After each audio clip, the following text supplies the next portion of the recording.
রোজা অবস্থায় যদি কোনো ব্যক্তি বমি করে, একাধিকবার বমি করলো, বারবার বমি করলো, তাহলে তার রোজা ভাঙবে কিনা।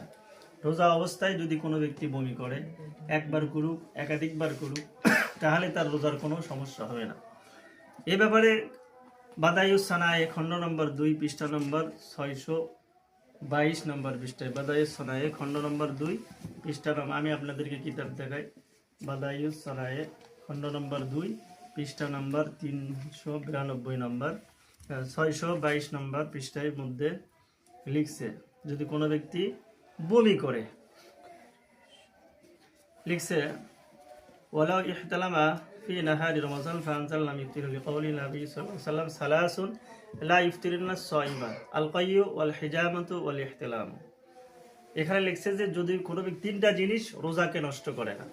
এক নম্বর, যদি কেউ রমজান মাসে রোজা অবস্থায় বমি করে, চাই বমিটা কম হোক অথবা বেশি হোক, সে যদি ইচ্ছাকৃতভাবে, যদি ইচ্ছাকৃতভাবে মুখের ভিতরে আঙ্গুল দিয়ে হাত দিয়ে ইচ্ছাকৃতভাবে বমি করে, তাহলে তার রোজা ভেঙে যাবে।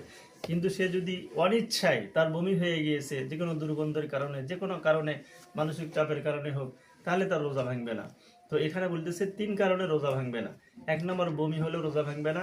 অনেক সময় অনেকে শিঙ্গা লাগায়, শরীরে কোনো জায়গায় যদি ব্যথা হয়, রক্ত মরে যায়, তাহলে সেগুলোকে দূর করার জন্য অনেকেই শিঙ্গা লাগানোর ব্যবস্থা আগে ছিল।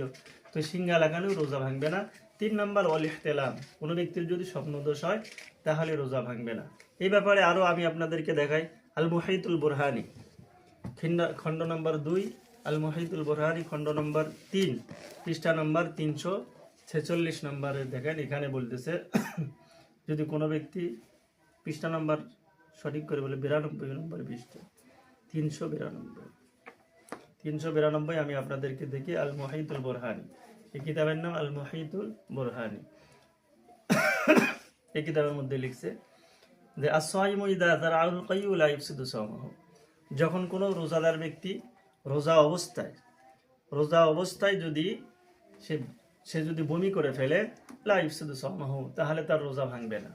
অতএব যদি রোজা অবস্থায় আমাদের কারো বমি হয়, তাহলে আমরা দয়া করে আমরা রোজা রাখবো, কেউ রোজা ভাঙবো না।